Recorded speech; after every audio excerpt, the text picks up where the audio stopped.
everyone, and welcome back to Extra Life. We're currently getting ready to get into the Champlain College versus UVM League of Legends match. I'm Ivy. I'm Kat. So we're just kind of getting ready for them to start doing their draft. So super excited to see this. So you manage the league team. I so do. Do you want to tell us a little bit about the team we have? Well, I mean, before I say anything, I guess I just want to say, it's super nice to be back on the desk. You know, I missed it a lot from last year and freshman year, so happy to be back. Happy to be casting League. Yeah, this is a fairly new iteration of the League of Legends roster. It kind of had a bit of a rough start. We almost didn't have a team this semester, but then I kind of picked things up, and we have Garrett Meyerson and Jack back from the last year's team. And our new players are Mithil on support, and Biko on mid, and the Idiot on jungle. And by the way, Garrett role swapped to ADC, and Jack has role swapped to top. So it is looking a lot different, but these guys are looking very strong. We have been playing matches, for most of the past month or so. We started off competing in the CLOL Fall Warm-Up in October, which we didn't make it past groups, but such is life. And then now we're playing in a little tournament called Style Esports. Yeah, I remember I watched one of your games. That's super fun. It's also really funny to watch them be unable to say Garrett Meyerson. Really? They kept saying Merritt Geyerson, stuff like that. I don't think I was listening. I was really watching, but I wasn't listening. That is funny. They have and there was the enemy support was just a bunch of solid lines. So they just kept calling him barcode.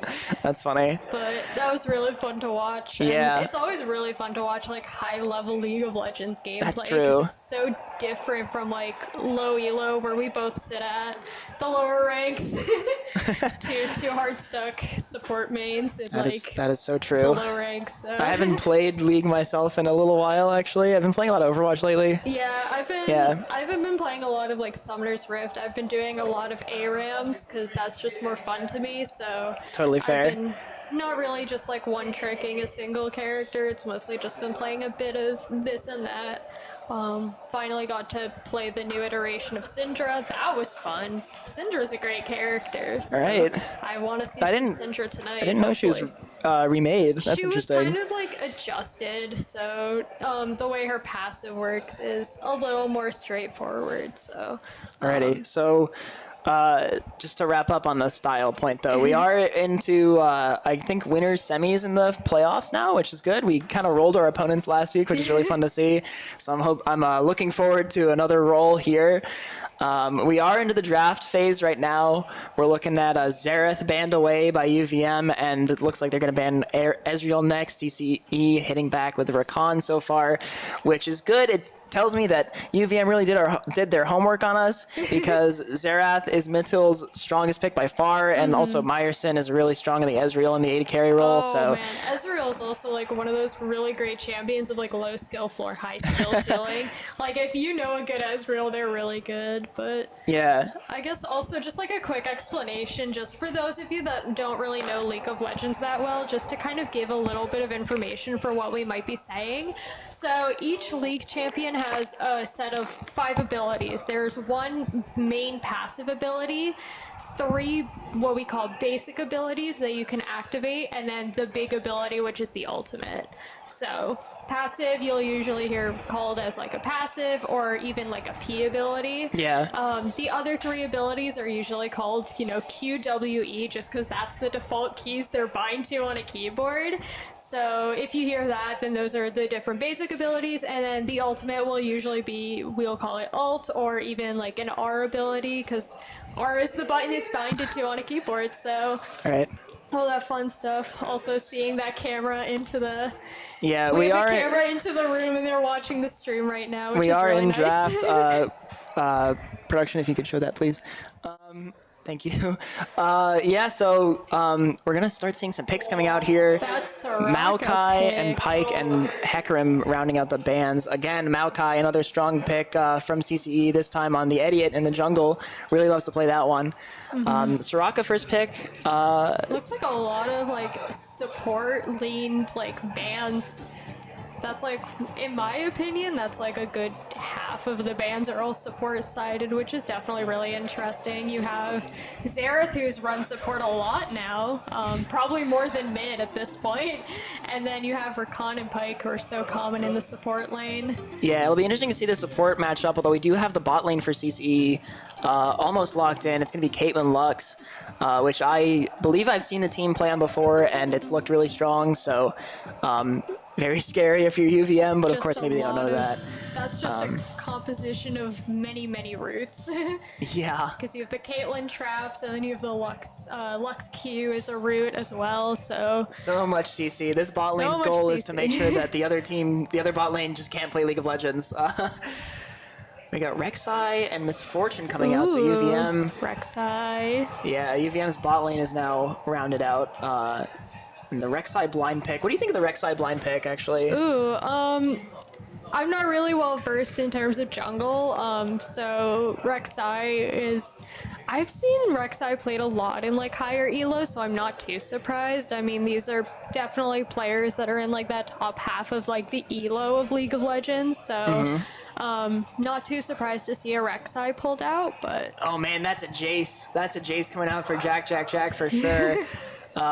Champion that he plays a lot of. I think maybe he wishes he wouldn't play so much of it, but he's on it for this game. So again, Champlain, we're getting a lot of really strong picks for us. Yeah. Like this draft, CCE is winning. it definitely seems like it's very like poke oriented with those 3 picks from what it seems like. Probably we'll see if that actually is true once they finish out the draft, but with Caitlyn and Lux and Jace in his ranged form, all can do a lot of damage at a really long range. So I feel like another thing that would round that out is like Varus. If we get a Varus pick out. I mean, where would that go? I don't know. He's run mid quite a bit as well. Oh, interesting. So, or you can get something dumb like a Varus support and move the Lux to mid. Yeah, I mean, Varus, I don't know if Varus is really in Biko's champ pool, but Victor is. So yeah. again, UVM playing the draft the best they can for sure, trying to get Champlain off of our comfort picks. But we'll see what we want to hit back with. The Nunu ban is interesting. I guess I don't really know if Idiot plays that a lot, but like, is it like strong right now? I actually am not sure. I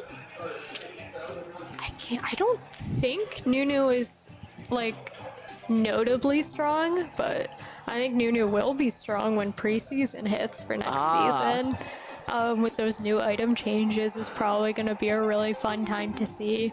Whenever I think of Nunu being strong, because I just play ARAM, I just think of like AP Nunu and just like that amazing ult. Garrett is the GOAT from Jack here. That's so true. Thank you for that message. Alrighty, so more picks are coming out. Vladimir is going to be what Biko is on for sure. And then Sej is going top in that Jace matchup, so that'll be interesting. I feel like that's a matchup I've seen before. Maybe Jack has been known to struggle in it a little bit, but we'll see what happens. I think that's supposed to be like a counter pick to the Jace, right? Or like in that same lane. That sounds about right. Yeah, that's definitely a really interesting one. Yeah, so the Zed. I think it's mostly just because of how long ranged Sejuani's ult can be. And there we go, full team compositions. Yeah. So again, my guesses are, Caitlyn ADC, Lux support, Jace top, Vlad mid, Volley jungle. The Volley jungle pick is something I haven't really seen a whole lot of in like higher level play, but at least not lately. But we'll again see how it works out. Maybe we're going for a little bit more of a flash angle because it is true that this is a show match. We're trying to put on a show, and we can show the spectator client now so that we can see if those predictions are coming true. And then, you know, Soraka support, Rek'Sai jungle, Misfortune 80 carry, Sedge tops, Zed mid. Seems pretty standard. So yeah.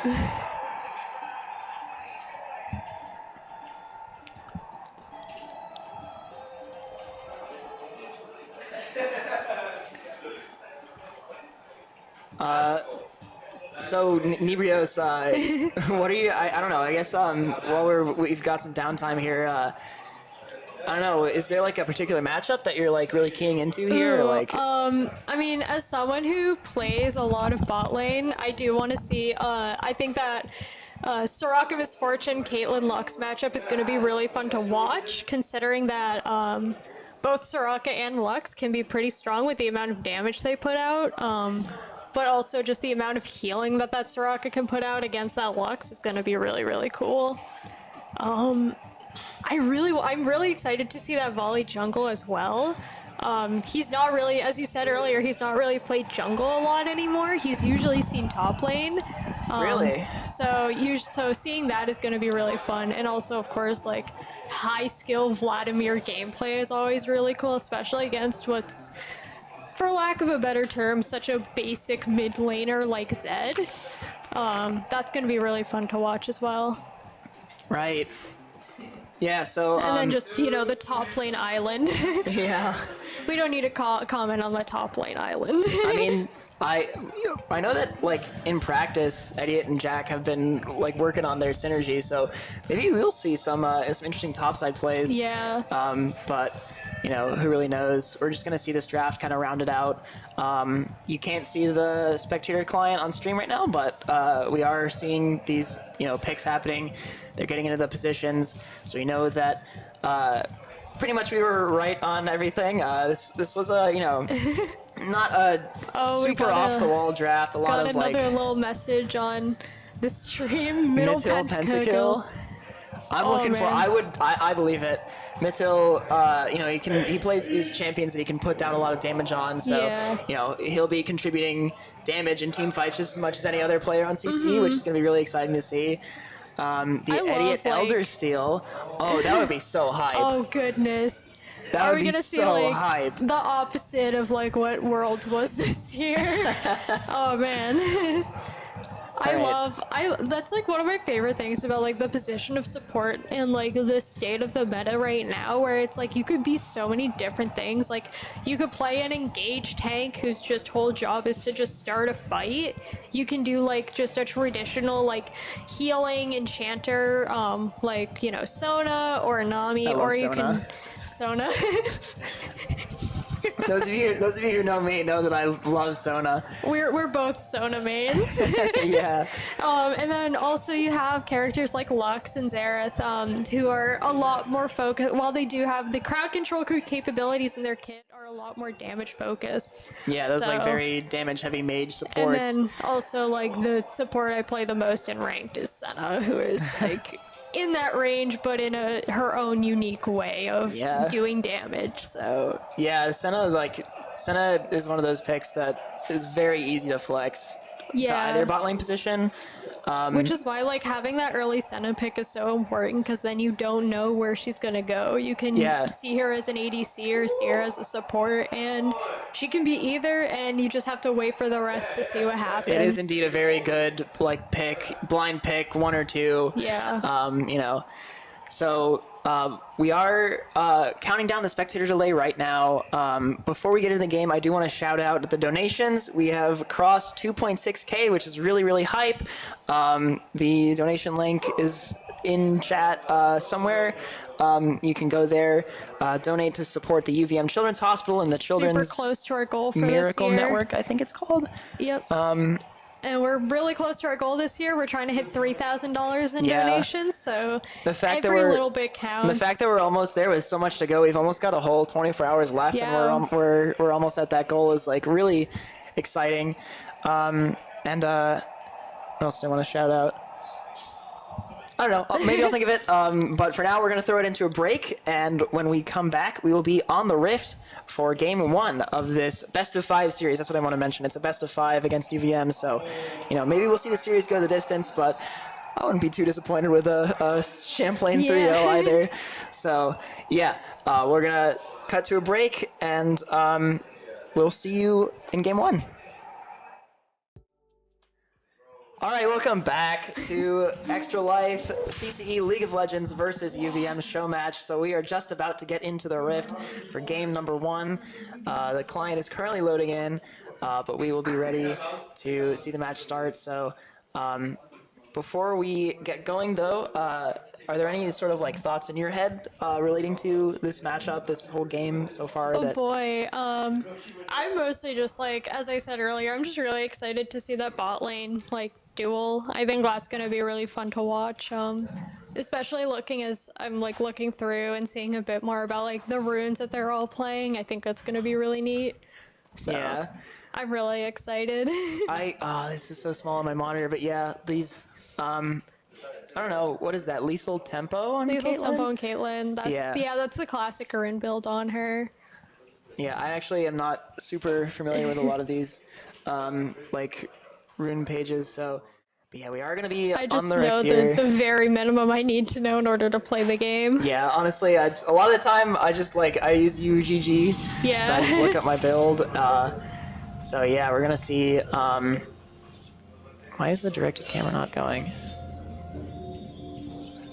All right, well, League of Legends typically has an auto spectator mode. Okay, looks like it's going now.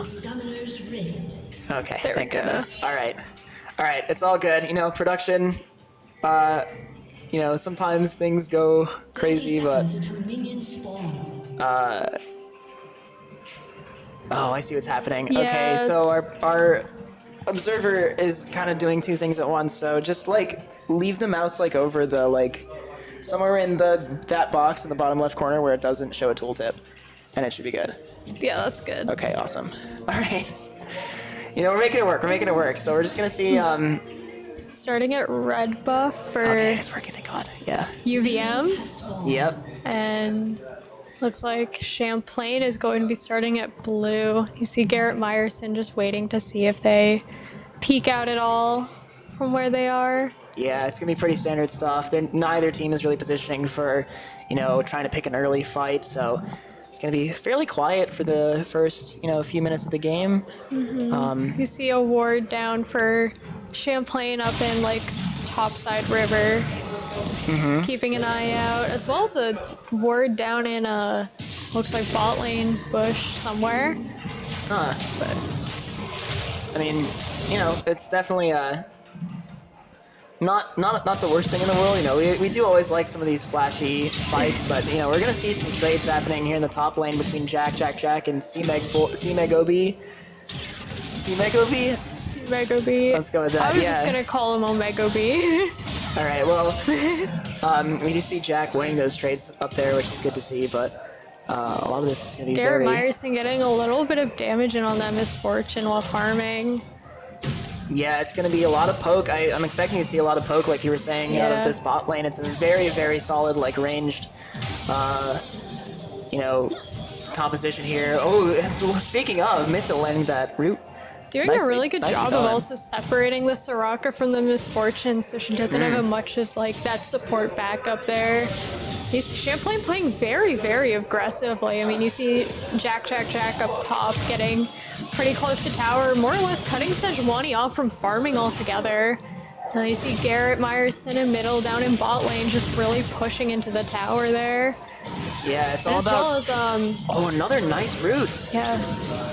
No follow-up, but that's right. It's very early levels. Not really going to be looking for a whole lot of fights right There's now. Biko as well, just kind of pushed up to tower as well. Yeah, it really does seem like the name of the game here is just, being aggressive. Are we going to see top lane ganks coming up? Both junglers are pretty close to top lane and looks like they're prepared to gank if needed, so. That's true, yeah. Oh, we might see. Ooh. All right, so it looks like Free Mexico is spotted out by Eddie in the jungle here. There might be something happening. Yeah, we're going to see Free Mexico a little low. And Soraka Stegosaurus Plus was also very low, and she's recalling out of lane, leaving the wow. Misfortune all alone. Yeah. She was like 2 HP there, like right, it like cut away as soon as she got low, but she was 2 HP, so smart move to get out while she still can. Yeah, and the CCE bot lane doing a great job. The same thing that Jack is doing, just like trying to pressure these players off of their farms. They don't get the experience and they don't get the gold that they need.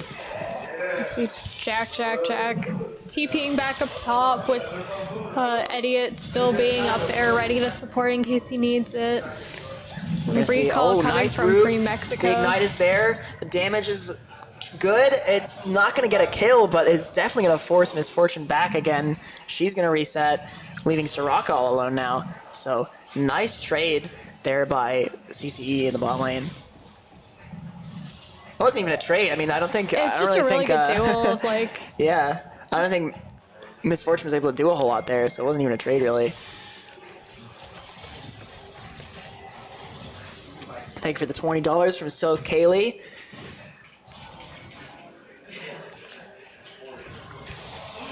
Alright, as things, yeah.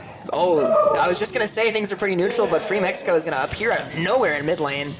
And now Biko is pressured back onto her tower as lots of trades are happening in the top lane. This, I feel like, is, you know, it happens a lot in every CCE game that I watch, that top lane.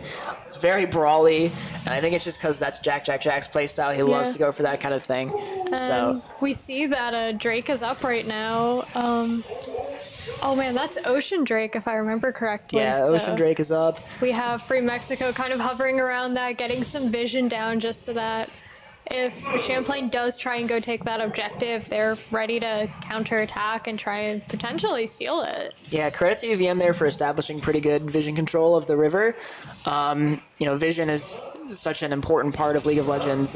Being able to have that information. Pings coming out, they're like Champlain looks like they're getting ready to look at it. Look at this fight in the top lane. Oh my god, it's first blood for Jack. I wasn't really paying a whole lot of attention, but he's so low. Oh my god, are the minions gonna kill him? Oh no, it was the Ignite. So the Ignite came out from C-Megoby to put some damage onto Jack, but I think Jack was just able to do more damage with his abilities and pick up first blood, which is huge. But in the mid lane though, Zed is able to take Biko pretty low. She's gonna hide, but the flash from Zed. Oh my gosh, but never mind, we're cutting away. We're gonna see bot lane as well. Yeah. Free Mexico. Oh, never mind. I think, was that Garrett taking a bunch of tower shots? I think so, yeah. Yeah, so Garrett's going to be brought low. CCE going to be forced to back away a little bit. So UVM holding that tower. The Idiot is choosing to recall in a pretty risky spot, in my opinion, considering that Free Mexico is still right down there, leaving this in a potential 3v2 situation with Garrett Meyerson incredibly low on health as well. Yeah, it's actually not looking that good. Maybe he assumed that I know he's recalling and leaving middle behind.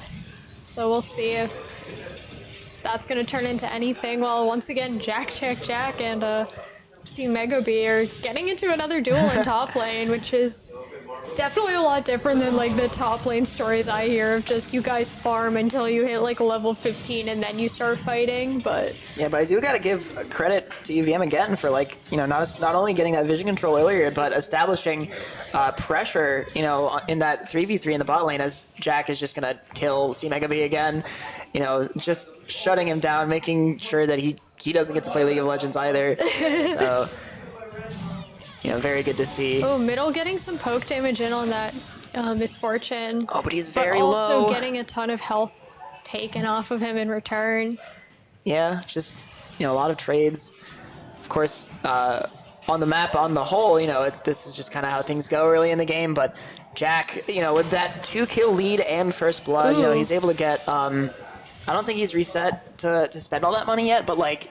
Oh, and there he goes. It's going to put him in a massive advantage against C-Megoby. He has almost 3 times as much, or over double the CS as C-Megoby does, which is, you'll love to see it. Champlain's winning in terms of CS. Like, Jack, and Garrett Meyerson are both like more than double the CS, just over double the CS of their lane opponents. Mid lane and jungle are still pretty even, and of course support.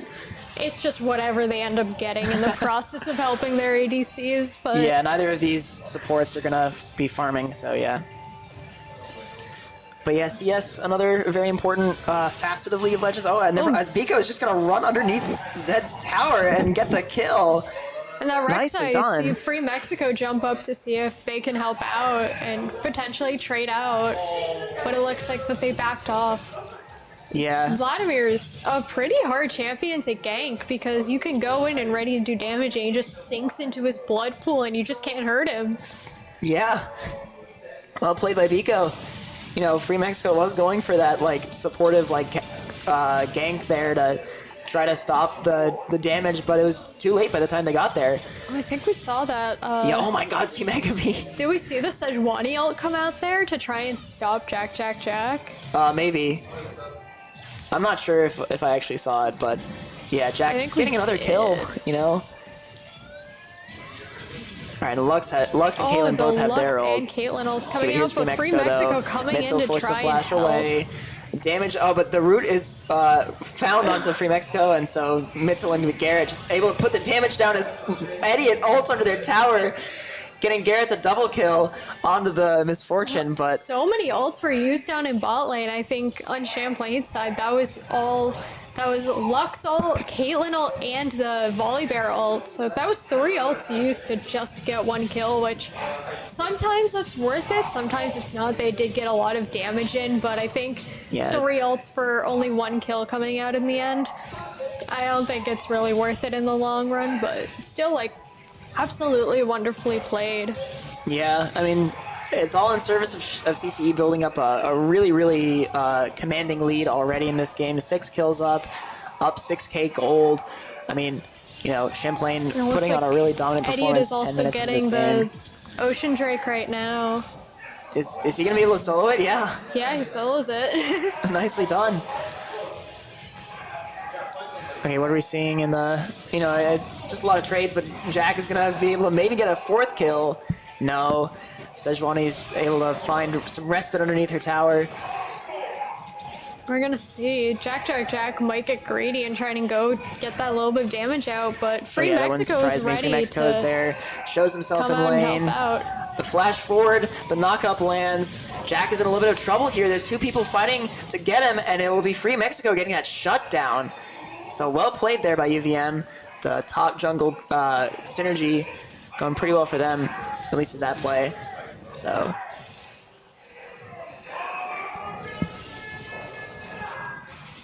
I mean, Mitchell running up to mid now. And they're just like pressuring Rub away from his tower. You know, oh my god, the flash forward! The stun lands from Sejuani, I think. That was, yeah. Yeah, the ult. That's Sejul? Okay.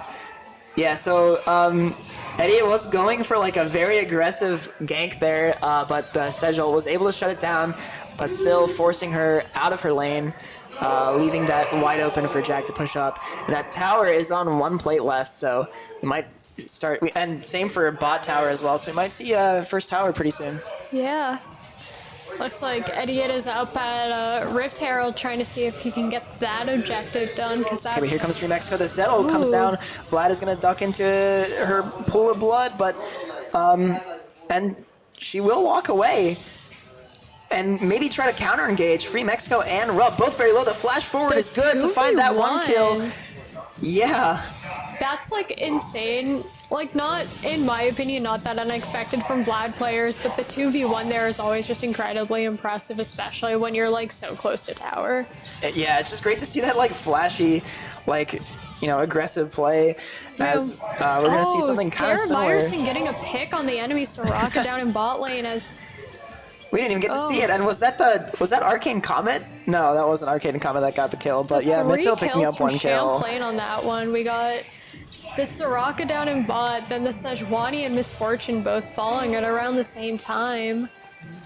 Yeah, and good idea from Eddie to drop the Herald and onto this top lane tier 2. That charge will come through and get the damage. Jack is going to jump onto Free Mexico. We've got a few members of UVM coming up to try to support, but Free Mexico is kind of pushed up into this bush here. May be able to get away with the healing from Soraka coming through. Getting the ult out from Eddie as well as he tries to see if he can get away from this 4v1 now. Oh yeah, and Zed got the kill onto Jack, and Eddie is just stuck in a 4v1. But that does leave bot lane completely open for Garrett Meyerson to go and finish off that tower down there as Miss Fortune wandered her way up to mid, and the rest of the team, of course, was top in that huge fight. Yeah, so it will be really nice to see, you know, Champlain making those kinds of trades like cross map, you know, opening up more of the map for them to play with. And getting lots of plates before, you know, the 14-minute mark, although I guess we won't see first bot lane tier 1 fall before then, but...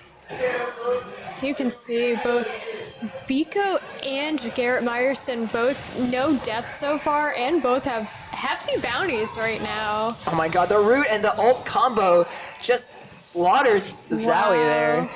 I don't know how to... I think I pronounced that wrong, so sorry if you're watching, but... And now Middle also has a bounty on his head, so yeah, 3 whoever gets players. lucky enough to duel any of them might walk away with a substantial amount of gold to come back and be stronger fighter. But like on the face of it, it's just really impressive to see that 3 players on CC here have their bounties. Although Midtail is gonna get caught out by Zed in the jungle. Gets the shutdown and the bounty gold. As soon as I say it, yeah, the shutdown is claimed by Zed from Midtail. But Jack doing yet more work here in the top lane. C-Mega B is just trying to fend him away from the tower, but the damage is just too much. Jack is able to jump back in, get that kill. He just does more damage. This poor Sejuani, oh my. I feel so bad. She has not been having a fun game. And it just feels like her ult comes out like right when it's a little inopportune. Oh. Oh. Well, the game ended. If we could tab back into the client, I guess, to see how it ended, but it looks like, yeah, it's a CCE win, more than likely, so, yeah, this is a good sign to me. Oh. Oh, Lord. All right, what's happening?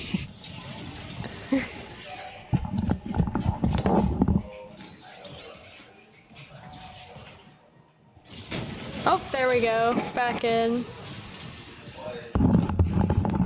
It's really fun when Windows 11 force all tabs you out of the game like that. That's really awesome.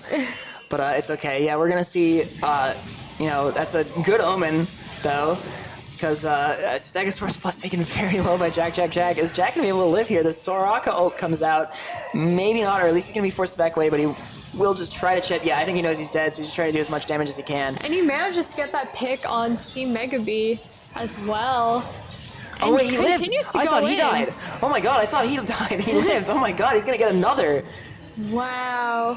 AC Eddie also went in and got the Mountain Drake as well. So they're in a really good place to continue pushing into UVM's base. Oh my god, the Idiot and Biko just diving them under this tower. The Lux ult is there to support as well. And he just gets popped, or she just gets popped by just the, you know, aggression and the damage CC are able to put down. As they turn onto their top. Oh my god, Biko is so deep into their base. The tower's not even dead, the inhibitor's not dead. But Stegosaurus Plus is. Biko on a rampage here. And yeah, CC just pushing forward into their base, you know. And just shredding them here. But the call is made to back off, it looks like. Yeah, these respawns coming through from UVM.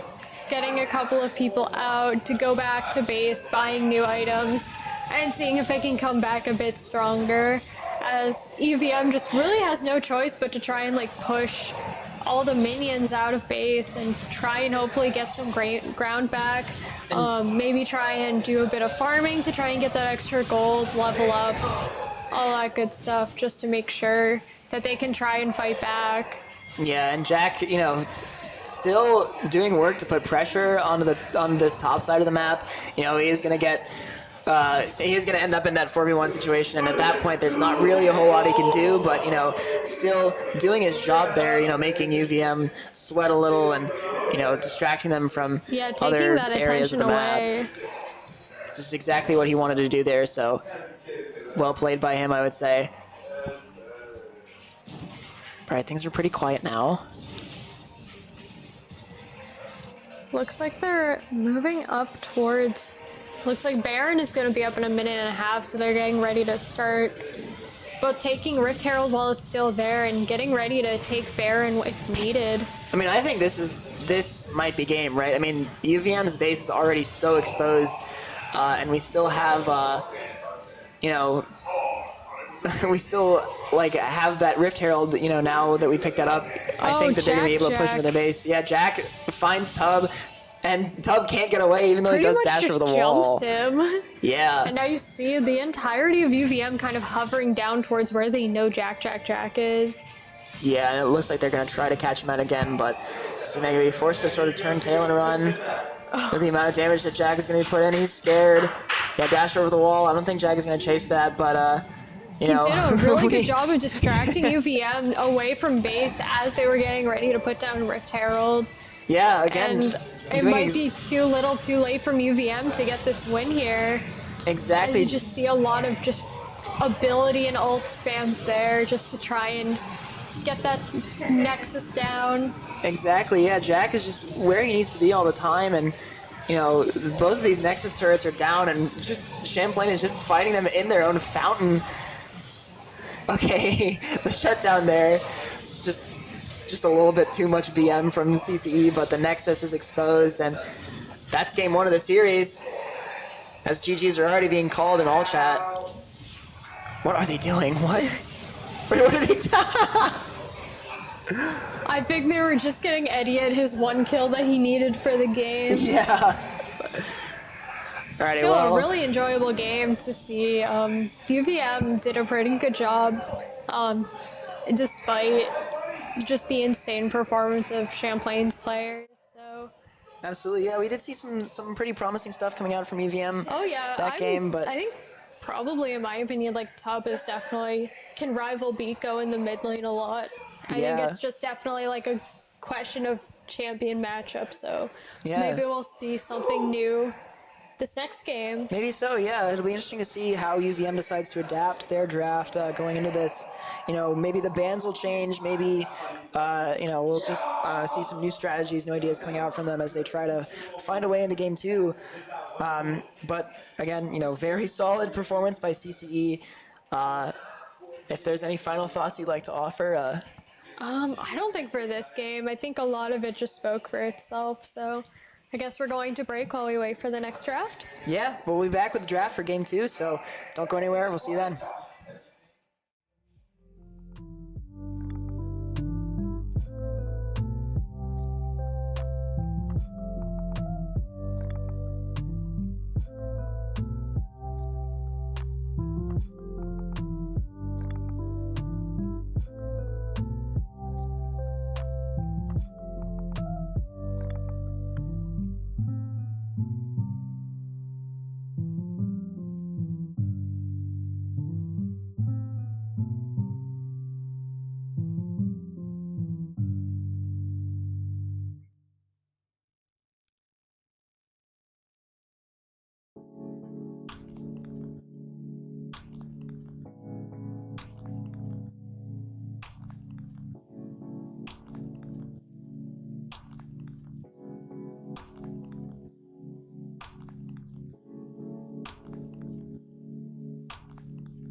Welcome back, everybody, to CCE versus UVM at Extra Life.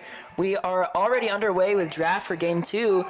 We're going to see UVM choosing red side this time.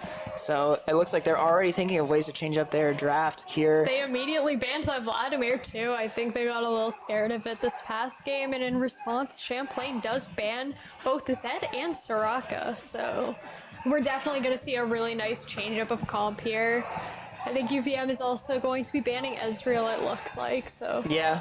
Still going for like the classic picks, but also the things that they just played against they don't want to see again. Exactly. And then CCE is going to look, you know, like you said, banning away the Zed and Soraka, but the Rakan staying the same. So I think CCE is just trying to pressure UVM off of some of these comfort picks. The Rek'Sai coming through from CCE this time. Interesting. I know Eddie has talked about playing this a lot, so this is finally his chance. It's going to come out in this game. I'm just interested to see if Champlain is going to pull out the Jace pick again, or if UVM is even going to ban it, because I think UVM choosing to not ban it in that first round of bans, in my opinion, is a bit of a mistake. Yeah, it would be interesting. Considering how dominant Jack was this past game, but I guess we'll see what they're thinking. Yeah, well, I mean, we do see Maokai left open, but picked up by UVM, so I think they are thinking in terms of that. I wouldn't be surprised if we saw the Jace pick come out here just to deny it from Jack. They're doing the same thing with Eddie. It's Maokai here, but at the same time, they already know that he's going to be on the Rek'Sai, so I don't know, we'll just kind of see what happens as we wait for the second pick to come out, but This constant switching of tabs we're seeing there is just giving me a headache, oh my. And we see the Victor was left off. pick No come way, out. let's go. The Ooh, Vayne, and the Vayne could flex. Could the Vayne flex top actually? I'm actually. Vayne is supposed to be, I say supposed to be, she's a marksman, so she was supposed to be run ADC, but she's actually far more common as a top lane pick just because of the insane utility she has and the fact that she can survive in solo lanes really well, so I wouldn't be surprised if that's going to come out in top lane. Yeah, we'll just have to see how that goes with the and a Kennen pick. Oh Kennen my gosh. pick. There it is. There's the Jace ban. Yep. We get the Jace ban. Yeah, CCE not opting to pick that up, so it's going to be taken off the table by UVM. Pretty smart there, I would say. So the question is where's that Maokai going to be played? Because usually I see him played and like he can be run in a variety of lanes. The Graves pick makes me think it's probably going to be top lane or maybe even support. Yeah, I guess I wouldn't we'll be have to surprised if see. it was a support pick here. I just really like the Kennen pick. I think Kennen is an unappreciated champ. I see him a lot in like ARAM because he's really good in team fights because of his huge stun on his ult, but Yeah. I guess we'll see what happens. Yeah, we will. But, you know, that Kennen, you know, I think a lot of, two of these UVM picks, I think, can go in any number of different places. I think I've seen Kennen play top and mid. The fact that it is picked here makes me think that, you know, maybe it is more likely that the Maokai is going to be support. Yeah. But Ooh, we you see never know. Shanna and Yumi bands coming from Champlain, as well as a Blitzcrank band to finish out UVM. You almost got it, Jack. Oh, that's funny though.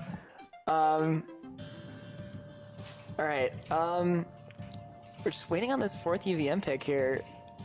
They're really deliberating. They're really being intentional with their picks here. The And Misfortune. they're bringing back the Misfortune pick, which I don't think is a bad choice. Misfortune is surprisingly really good right now. All right, what is Jack saying? The Idiot Pentakill. The Idiot Pentakill. Let's go. Yeah, let's see I'm in it. full support. I'm in full support. Okay. But what is CCE gonna pick here? In response to this Misfortune? Or not in response, because it could be the Vayne 80 carry, but we'll just kind of see. Draven No, ADC. It's Draven. This is what I wanted today. This is what I wanted.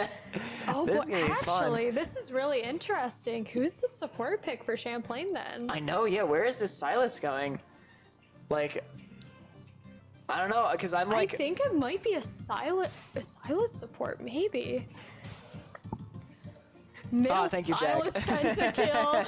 Oh man, we're getting the inside scoop from our own team, so this is definitely going to be really fun. And we see the Wukong rounding out the picks for UVM, so I think that is a Maokai bot lane in support. Yeah, To totally. go along with that misfortune, which is going to be brutal. That's like so much slowing on that end. I mean, both Maokai and Misfortune have their E abilities both do slowing, so that's definitely a really good way to stop Champlain's aggressive play style this past game. It'll be good to see if UVM are able to like out CC Champlain in this bot lane, but you know, the Draven pick on the other hand just does a lot of damage. Is very flashy. Oh yeah. I'm really excited to see Garrett on this one. I think he's gonna really pop off.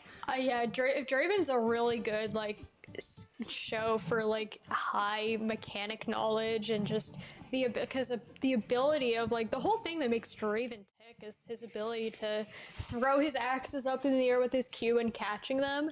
And if you're able to do that well, especially once you get later in the game where you can attack quicker between each time your axe is thrown, you can get like 4 axes spinning at once and like continue through them all, which is why Draven is so cool to see like at those high levels of play, is that insane skill.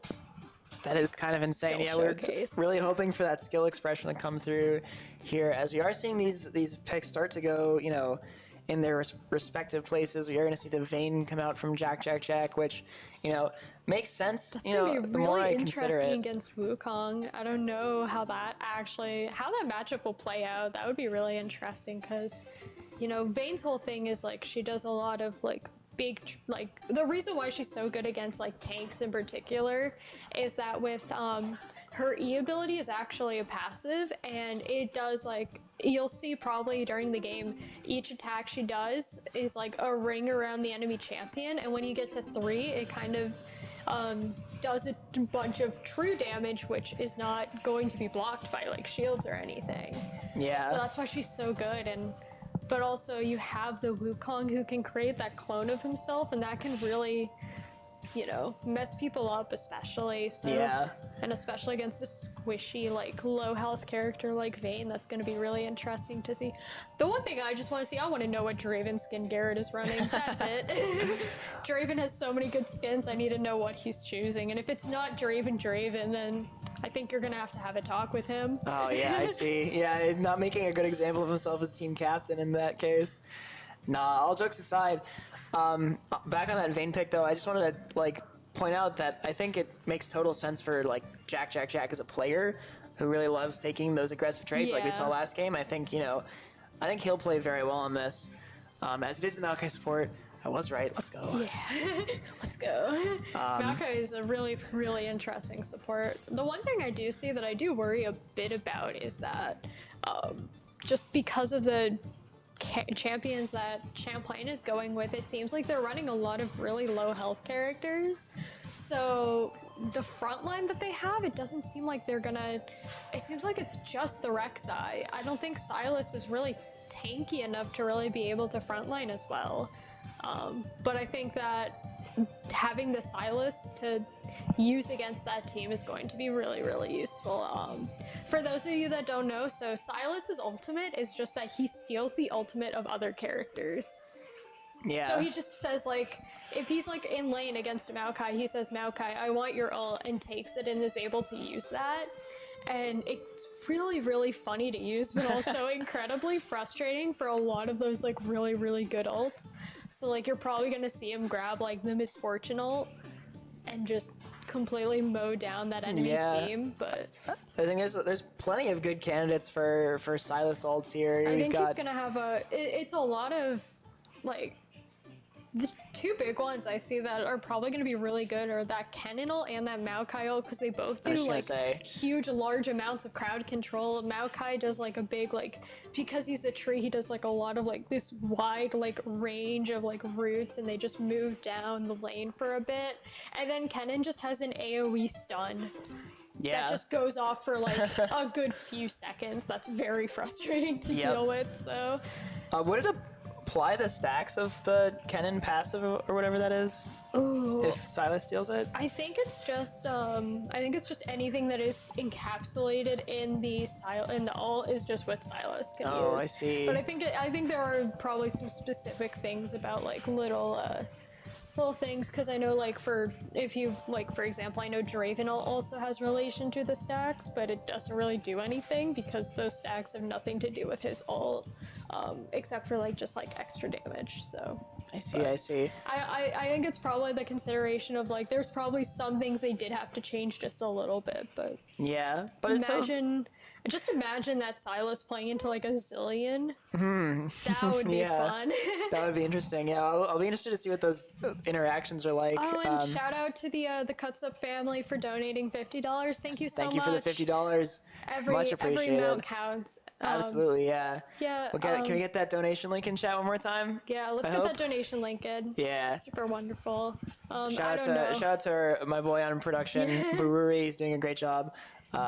Yeah, and I don't know if anyone was watching yesterday, but I did have the opportunity to chat with a wonderful 11-year-old named Briggs, who is actually a child that goes to UVM Children's Hospital to get treatment for, I think he said, type 1 diabetes. Yes. And so it's really interesting talking to him and his mom and hearing about how donations like this and just events like this and how it does affect their family. Yeah. So it was it was really nice to talk to him because he's just a normal kid. He just spends a lot of time in the hospital and especially with things like they were talking about in particular like the little fun things they do to make kids feel more welcome at the hospital and how those aren't usually thought about when you're thinking about like what hospitals do. So Yeah.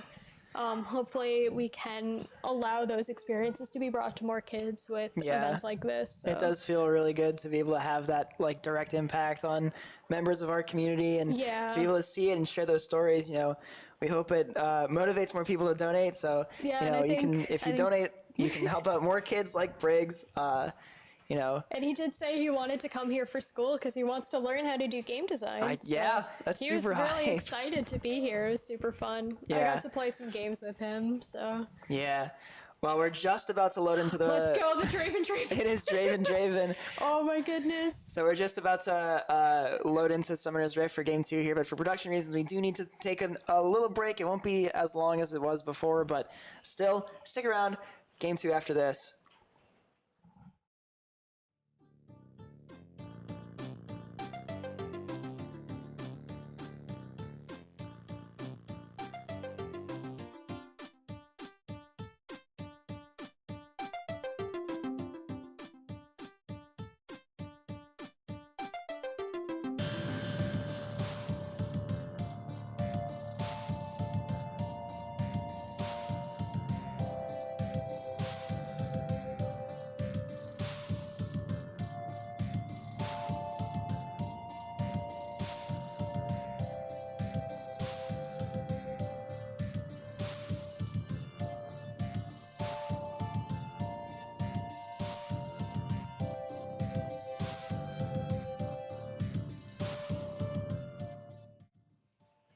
Alrighty, welcome back.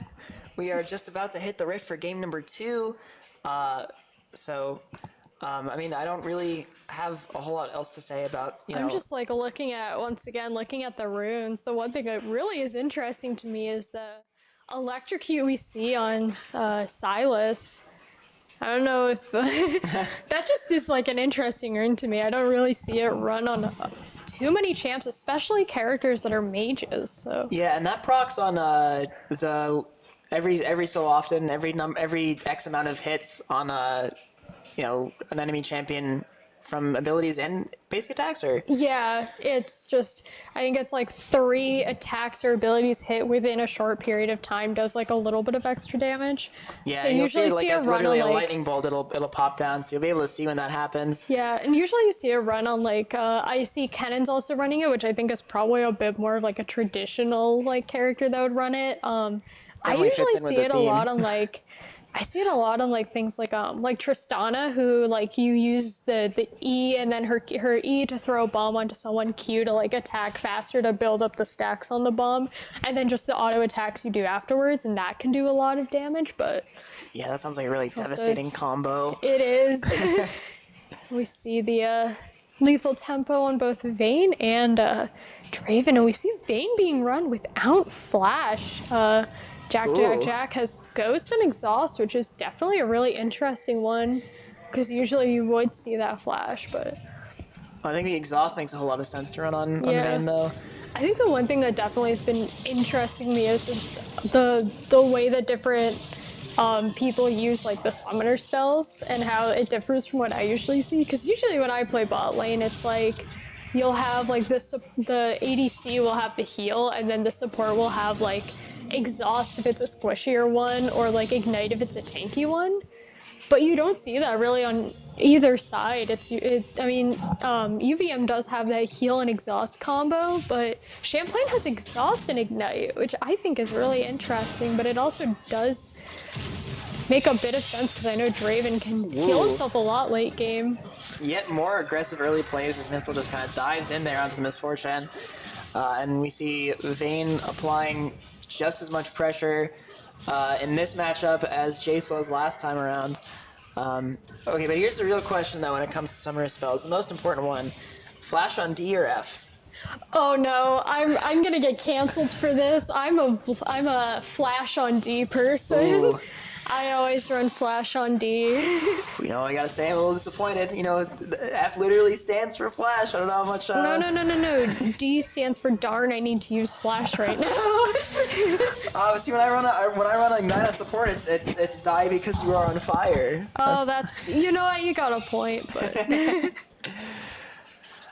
But you know, that aside, you know, we can resolve our differences just for this cast. I'm sure. I feel like chat's going angry right now. Yeah, D for distract. Let's start a flame war in chat. Let's go. As Idiot is invading the red buff of Free Mexico, and the smite comes through to pick up a little heal, but Biko is there to help out. First blood claimed. And, but we do see the Idiot taken pretty low. He's a little caught out. He's out of his territory. See Mega B may be able to find some damage, but Idiot still wants to go in. The flash and knock up. Oh my god, the three members He gets of CC are there. but yeah, they get Idiot, but eventually do trade out the C Mega B, so they are able to really win that fight. So now it's 2-1 for kills in Champlain's favor. Yeah, the 2-for-1 trade in the first 4 minutes is not bad at all. Especially for like jungle invades, which I don't think we're gonna see too many of once next season starts, unfortunately. Yeah, can you just give a little rundown for some of those like jungle changes that we're talking about for preseason for people who don't know? So. Oh, actually, that might have to wait because we yeah. see some action happening in the bot side river. Mitchell going to be taken down pretty low by the Graves shotguns, but and not able to really find any more damage to put back. Three members of the UVM are there now. He's getting chased down by a Maokai sapling, but it does explode before it gets to him. But yeah, so for I know we've been talking about preseason a lot, so each like year of league running is counted as a season. So right now we're currently in season 12. So there's a little period of time between each season called the preseason, kind of similar if you think of like sports, but yeah, and to be a little bit more specific that's when a lot of like the big changes happen that are like huge to systems in the game. So one of the big changes happening for preseason for season 13, which will be starting up in I think a couple of months. Oh, we are gonna get a tower dive maybe. Yeah, the Vayne E passive is proccing, and the knockup from the Idiot is there. They just do not care about that tower. Doesn't matter. Okay, well, Idiot barely lives. But, yeah. Actually, I think it's the Vayne still be using passive. I think I misspoke earlier. I think her E is her knockback arrow. I've played Vayne a couple of times, but I can't remember which ability is which. That's my bad. Yeah, I haven't played her in a long time. But, yeah, whichever ability it is, you know, the passive of it is, you know, what was really key there, putting down so much damage. But yeah, and with that window though for the preseason, it's specifically as it relates to the ranked season. So each ranked season of League of Legends lasts about 1 year. We're wrapping up this season on the 15th. That time is, so it'll go from like January to November. And that time in between is when, like you were saying, all of those like very big like Yeah, those system are- changes happen. Yeah, so this coming year, what we're gonna see is a lot of changes to the jungle in particular. The big one being like there's gonna be new like jungle pets to help out junglers. It's pretty controversial because a lot of people see it as like nerfing the jungle. As someone who is a lower like elo player, I see it as just making it a bit more accessible, but there are parts about it they are changing. One of the big ones that has people angry is that invading the jungle. So each team, of course, has their own like half of the jungle. So for Separated by that Champlain, river in the middle. So Champlain on the blue team, if you look at that river, it's everything kind of like to the left and down of it. And so say if Idiot goes into the red jungle to the top of the river, they're nerfing how much damage that you do when you're invading that part of the jungle, I think is what's happening. Interesting. But there's a combination of different jungle changes happening all at once, and it's definitely going to be really interesting Oh to see man, how it Jack plays got a out. little bit cut out. He didn't know that Free Mexico was sitting there in that bush. He tried to go for the tower dive, but he isn't going to find anything. Got hit with that ignite too, so he knew his time was short and just trying to get out as much damage as possible. Yeah, and we kind of missed this as it was happening, but I did want to point it out. Biko was stepping like really far behind the tier 1 in the mid lane there, and Tub was like really forced to back off, couldn't really do anything about it. He had to, so it was like insane pressure coming out there, you know, lot of denying Tub that aggression. experience, yeah. Let me see, pretty much a lot of people on both sides look like they've hit level 6 and now have access to their ults. I think Champlain is just waiting for middle to get his ult, and then we're waiting. Oh, but here comes the Idiot. Oh my god, Tub was already low. And he just gets taken down. The ult came out. Didn't really find a whole lot of value out of that ult. And they got 2v1. that Victor ult came out as well, but it didn't seem like it did much, which is kind of unfortunate. That's a really valuable ult, especially when you get to like team fights later on in the game. Garrett Meyerson getting a lot of damage in bot lane as well. You can see those axes being thrown. Did he ult as well? I think he used his ult as well. So Garrett hasn't found a kill in the bot lane yet, but you know. But he's having a lot of fun farming. I mean, that's the most important thing about playing Draven is his whole passive. I think we got a pop-up for it actually just a few moments ago. I saw, yeah. Where it says Draven has 150 stacks of adoration. He gets those stacks by throwing his axes, and then you see kind of like these little spots will pop up on the ground, and that's where he has to stand to catch them. Every axe you catch, you get a stack. And so that's kind of like what makes Draven's whole kit function, is because if you get a kill, like all those stacks kind of turn into extra gold that you get, which is really, really good, especially early game. It looked like Jack was in a little bit of trouble, but C-Megabee's not really gonna chase that much. But yeah, chunking out a decent amount of his health bar. You see Megabee doing like this really interesting thing that you see, where if he just stands still, that's kind of what he's trying to do is mimic what one of Wukong's abilities is, which is like he can clone himself. And what happens is the clone will just kind of like stand still, and Wukong goes invisible for a brief moment of time before reappearing. So what he's trying to do is just stand still to try and see if he can get Jack caught a little off guard, thinking that he's gonna get caught by the real Wukong, but in reality there is no clone. And so it's interesting mind games to see, but like in reality though, that was really a Wukong clone. The clone flash ult combo comes up with Free Mexico there with a little help for the follow-up, and Jack is just caught in that alcove and dies. Looks like he's really getting stuck into 2v1 situations. You see Free Mexico constantly ganking top lane, pretty much kind of, in a way, kind of camping it. Not nearly as much as like he could be, but he's really hovering in that area a lot, just ready to take down Jack. Just now that they know how dominant he can be in these like 1v1 situations, trying to prevent those in the future. And here's Free Mexico coming down to mid, trying to get something done. Biko manages to escape that Kennen ult too. And Idiot follows up by killing Kennen too. Now they're just chasing down Free Mexico, going towards top, and we'll see if they can catch in with the Wukong. The Wukong looks like, oh man, that's just unfortunate. The Wukong could have come down and helped, but instead he stood in lane and decided to recall instead, and I think that really hurt Free Mexico and made it so that he was able to get killed. Yeah. But going back to the conversation about Jack, I think it is showing some pretty good adaptation from UVM that they've identified Jack as this having this really high carry potential, and they're doing everything they can to shut him down, and it is working. You can see That's what I really like about League of Legends, like best of games of like instead of just having like one game, you can still like have these best of threes or best of fives where you're able to adapt really quickly to these situations and like switching up team comps because like in League, I think every character can be viable. It just depends on the team composition and what your overall goal is with the team to make that work. Yeah, Biko, by the way, just casually getting another kill mid lane with the Chaotic Maelstrom ult there. And Jack getting the Wukong, but unfortunately dying to a tower shot as well. And we see Idiot as well helping middle. I think middle grabbed the... He grabbed, I want to say Maokai because I saw the Maokai come out there. Yeah. And that managed to use that to get that kill there. Yeah, Champlain still able to do so much like on all areas of the map here. We saw Idiot maybe almost get caught out, but he's able to back away. There we go, 350 stacks of Adoration on Draven. That's really good. And that also just shows the fact that not only is Garrett just like really farming for his life, but also just hasn't been dying because you do lose a lot of those stacks when you die. I think you only retain about 10%. So the fact that he's gotten that many is absolutely insane, and that means that he can cash out if he happens to get a kill soon.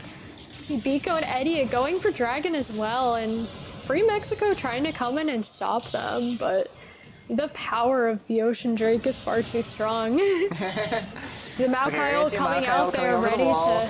Idiot is getting, or Biko rather, is getting rooted, but Mitto is there from the side, going to be able to go in. Big team fight, Misfortunal. Free Mexico is going to find the first kill of the fight, but Stegosaurus Plus is taken out by the Chaotic Maelstrom. Meanwhile, in the top lane, Jack is very low. The Wukong is going to be able to pick him up, but now we see Zhaoui kind of out of position.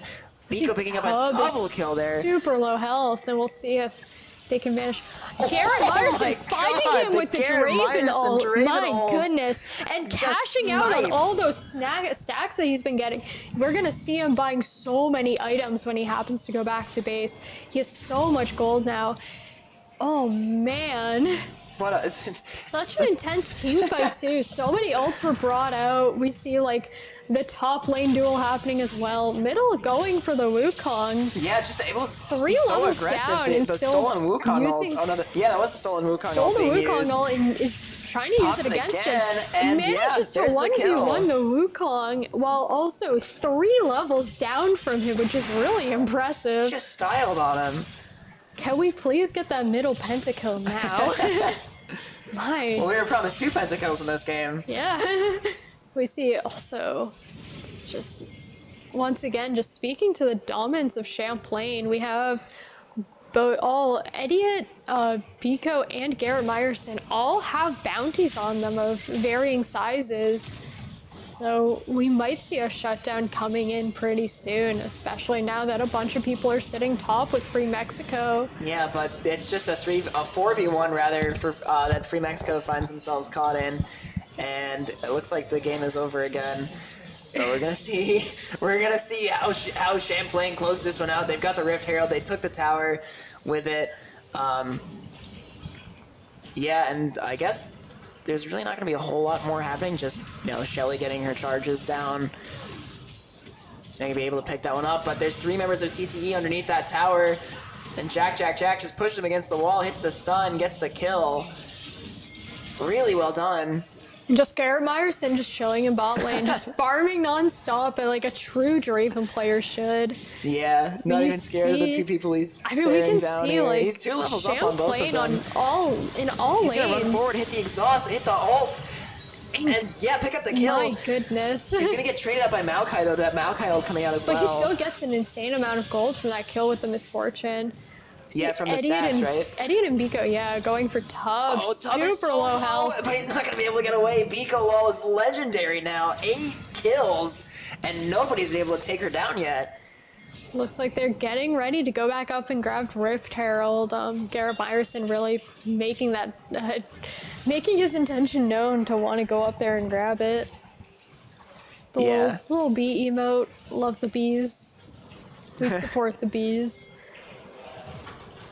I think we also missed Champlain getting Hex Tech Drake as well. Oh yeah, I didn't even notice that see happened. it. That's crazy. There was so much happening. Yeah, I think it happened in that team fight on the bot side river where all those ults came out. I think that was what the catalyst for that fight. Maybe. So here we see Jack and see Megaby again. Going for that duel. Oh my god, but there's 2 other members of UVM that come up.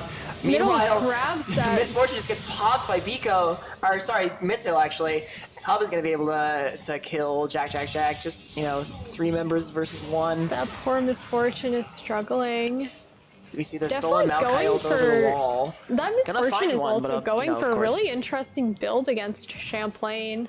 She decided to build Kraken Slayer, which I don't think that's really a important item in this fight. I think because that's definitely a really good item when you're fighting against like a lot of like big tanky bruisers. Right, so there's another team fight happening here under this tower. The real Maokai ult is going to find 2 roots. Somebody died. I think did Mittil die to Maokai there? Yeah, I'm not sure. Yeah. He went in to dive into a 4v1 situation, but okay. he ended up not really doing much. But yeah, I think the ego play didn't quite pay off for him. He was right. ego playing there. But we still see like Biko is running around, no deaths, 9 kills, and a 700 gold bounty. I mean, I gotta that's say, absolutely insane. Yeah, I gotta say, like, as I said before, UVM did a really good job shutting down Jack, but meanwhile, the rest of this team, they're putting on an even more dominant showing in Game 2 than they did in Game 1, I think. Yeah. And Champlain grabbing that Rift Herald as well. Yeah. And I see Cloud Drake is going to be up in a few seconds, and we're going to probably see a big fight happen as both teams make their way down there. Oh, yeah. Catching out Maokai on his way down. Caught out here. Jack is going to pick that one up. They just do so much damage. There's just nothing that he can do.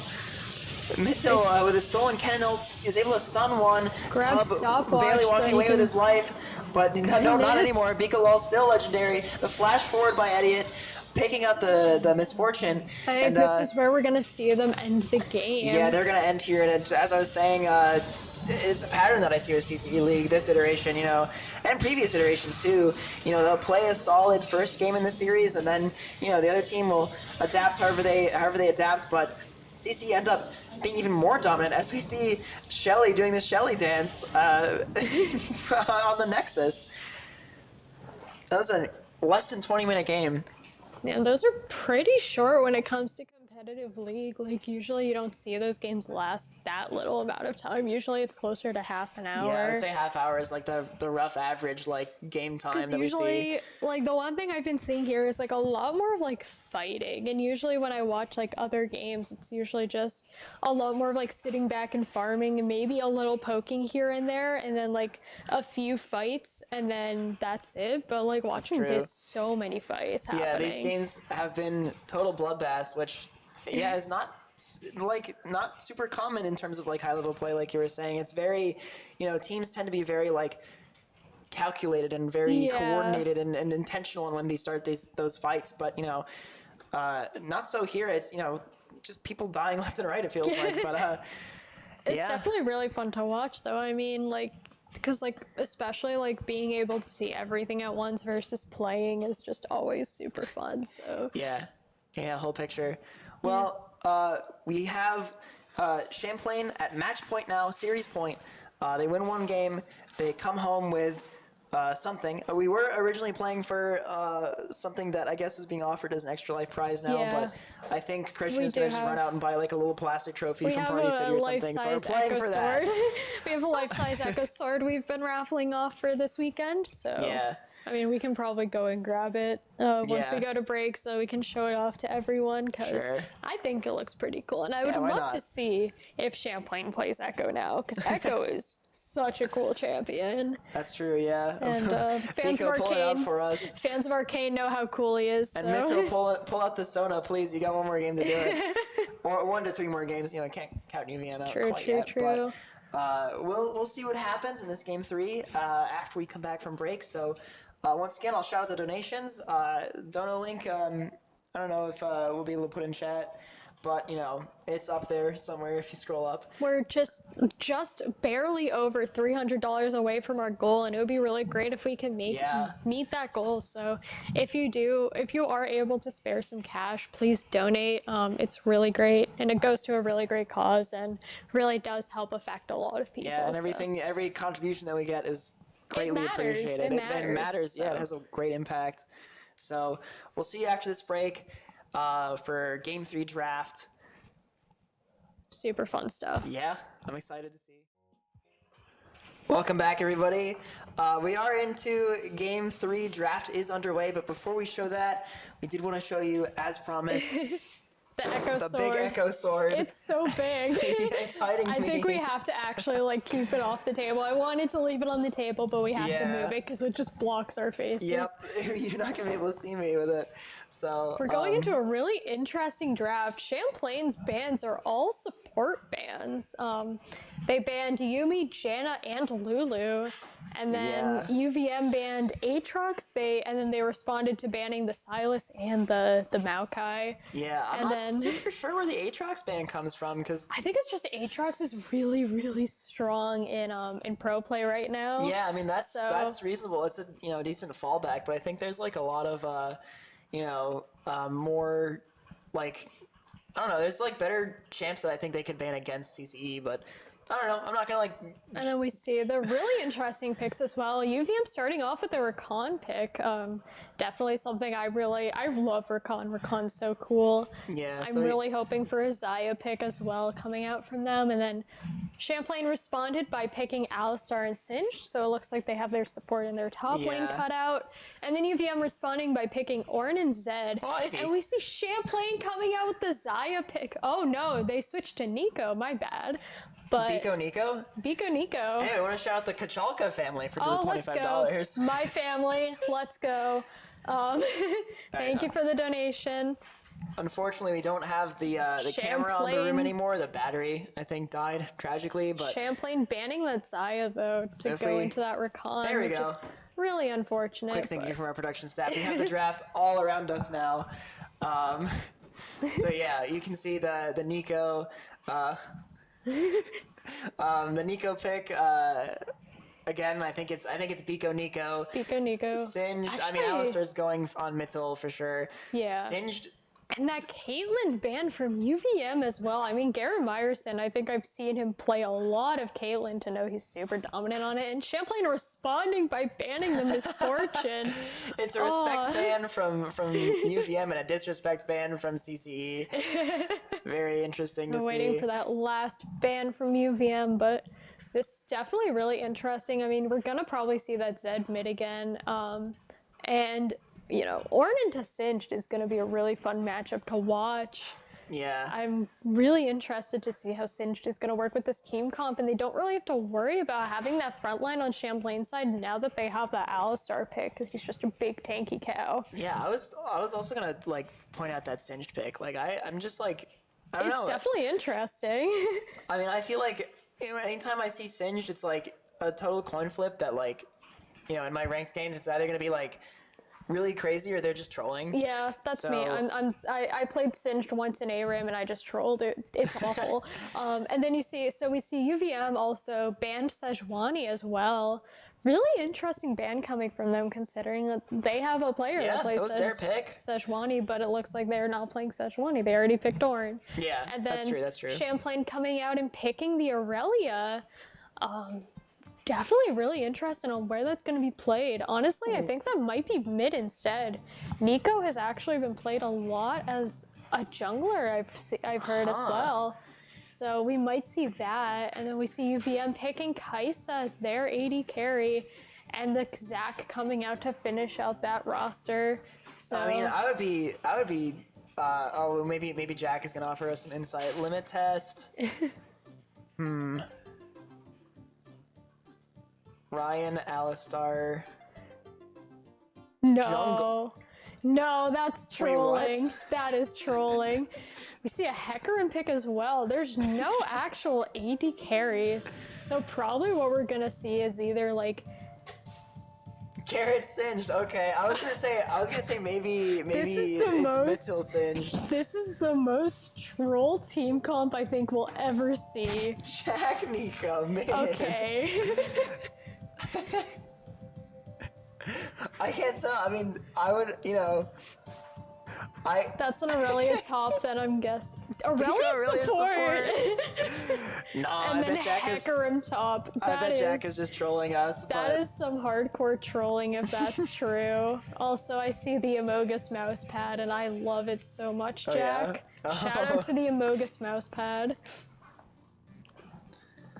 Alright, well, that'll be interesting This to see is definitely if an interesting this is composition. quite a limit test if this is true, but it kind of remains to be seen. But I mean, if it was my best guess, I would expect to see something like a Nico like APC. So yeah. instead of like attack damage carry and ability power carry would be really interesting. Yeah, well, we're gonna see soon if that is true or not. And then coming out from there, like Singed top, Alistar support. Yeah. Man, they don't really. Cap subbing for Jack. What? This is news to me. I gotta get in there. You're on your own. You may be on your own, Ivy. I guess I'm Jack getting is Jack out casting now. here. Yeah. Oh man. Okay. As you can see, like our league team is just a wonderful bunch of humans. Like Yeah. absolutely like goofy people. I mean, I really like this. haven't really gotten a chance to interact with you guys much, but like I lurk through the Discord server a lot and just poke in and just say things. It is so- Nico top. Oh boy. Wait, how is Mitchell in jungle position? I don't know, but we'll figure it out. we'll see what happens. But yeah, I just wanna agree with you on the league team being like super cool. I mean, I think it's also you also do have a bunch of like first years, right? yeah, So 3 freshmen on the team, but So I that's just where a lot of the goofiness comes from. Because once you get older, you see a lot more people being more like serious about these things. So, But I just want to shout out like these folks. They like to have fun, but they're also very very dedicated, and they're very oh yeah, they have this drive to get better and improve. And with the schedule for this semester being as scuffed as it was, and having to put up with all that kind of stuff, they've done it, and they've done it well. And I just I'm really proud of them as their manager. All of this stuff, all of this like things that I've been talking about, the dedication and the drive. It makes me really happy to see it, and to see them doing a so well. And I think really they've improved so much. interesting team lineup. It looks like the team lineup has actually been solidified for positions. Oh, On yeah. UVM side, it looks like they're taking. Is it Zac top and Orange Jungle? That's a really cool one that I haven't actually seen before. And then you see Nico top, Hecarim jungle, Singed mid, Aurelia ADC, and Alistar support, which only 2 of those champs are being run in positions that they're usually played in. And that is Hecarim and Alistar, but that's also a very, very tanky team. Like, they're all bruisers or just straight tanks aside from that Nico. And so I think having that Nico is going to definitely be really interesting to, like, see her play around with, because her passive is that she just looks like an allied champion. So Yeah. what she can do is just turn into like Alistar or something and just sit top, and they'll think they're going against the Alistar, but they probably can figure out like this is not this is Nico. This is real. I don't This is know, gonna be but super fun to watch. yeah, this is gonna be fun and wild and wacky coming out from CCE here. I don't even know, like, because it didn't look like they were in the right order unless Mitchell really is role swapping a jungle for this game. But we'll just have to see how it goes, I guess. I just wish we had the team cam on so that we could see the inner workings of Jack's brain. Yeah. But I don't know. I don't really have much else to say. I guess this draft from UVM's side is a little bit more standard, aside That's a from very the top jungle sort of. I mean, I'm just really interested to see the Kai'Sa Rakan duo. I think They both can definitely work. I mean, Rakan's W is like a move forward, knock up Yeah. someone. And then Kaisa's ult is if she hits someone like and they have her passive on them, she can like dash to them. So I think they're gonna definitely do a really interesting kind of aggressive comp, which also Yeah. works, is really funny because it's also what Champlain's bot lane looks like they're gonna do. I mean, Aurelia is a really hard engaged fighter, and Alistar is a hard engaged tank, so we're probably gonna see a lot of really like butting heads fights up down in bot lane, but otherwise it's probably gonna be a really neat thing to see. That Nico top lane is probably gonna do like insane damage, both literally and just like mentally. Yeah. Because she can be so awful to deal with. So, I mean, Alrighty, I well, heard she's getting reworked soon, and I'm excited to see that. I remember when she came out. I started playing like a little bit before she came out, so that's kind of crazy to see. I feel a little old that this champion that I remember when she was released is getting reworked now. I think I started boy. playing League around like right in between like the Gwen coming out and when Mundo got reworked is when I started playing. So I'm like very relatively like baby when it comes to playing League, but I think I've absorbed too much knowledge about the game from both like watching like videos about how the game used to be. I mean, there's this wonderful like YouTube channel I've been watching that gives like the history of certain like champions and like their reworks and stuff. So Yeah. learning about like how absolutely toxic old champions used to be. I mean, like I think the prime example is a season 4 Cassidon. For those of you that know, you know. I don't know. I think actually. he was. I don't He know. was I'm so. nodding like that. I think at that point he was so overpowered. He had like a 95% ban rate. Yeah, you gotta nurture Absolutely in that insane. situation. So. All right, well, we are gonna, with that all out of the way, we are gonna cut to break one last time before we get into the Rift for game number 3. So stick around. We'll see you very shortly. And welcome back, everyone, to Game 3 of the CCE versus UVM show match Oh man, we series. are seeing a role swap as well. We see Biko top, middle jungle, Garrett, Meyerson in mid, and Jack, and Idiot in bot lane. He was not kidding. He was wasn't not trolling kidding. us. He was They're telling us the trolling. absolute truth. I love the orange just going, hey guys. Okay, well, this would be really. If I'm UVM and I see this, like, oh my God, they're Garrett's just going for hard it. invade. See Mega this gets poor- tossed back, and it's just gonna be caught in the That middle of BM 5 members emo of CCE. from Garrett Meyerson as well. Oh I my think that's God, I do not envy C Mega me in that moment. Garrett flashing forward, looking for more. Another toss back. And are they going to find him? Top forced to flash away. Garrett Meyerson damaged quite a bit. He's going to be forced to back off. Okay, they don't find another one, but they were very close to. That was just toxic. That was. Man. I think both teams know that this is very much a very like for fun match. So like Yeah. it's definitely like everything that's like a little BM is definitely in like a joking game mode. We have feelings too. But wow, that was brutal from Garrett Meyerson. Oh my Man, you might have to reprimand him after this game. Just tell him no more. No, I'm here for it actually. I mean, This is- like just a small thing, but like I'm just really happy that that Stegosaurus is running Star Guardian Rakan as a skin. I mean, that is such a beautiful skin, and it's so nice to have Ozaya with you. And there we go, and invade another on bot. three-man fight. The stun lands, I think, from Absolutely Aurelia. brutal. So Xiaoyi is going to be able to get away. But yeah, I mean, this is just absolutely demoralizing. If you're EVM, I feel like just getting like. Garrett Meyerson running back up the river to go to mid lane. That new Nico skin as well. So good. All right, well, so things are finally calming down. We're seeing some a more neutral I state. mean, we are seeing a Hecker middle on Hecarim just kind of peeking in a little bit, getting close to that mid lane duel that's happening. So Yeah, I am gonna have to get used to all these role swaps here. You know, This nobody is is playing their definitely- actual position, so we see the Idiot now diving onto Stegosaurus Plus.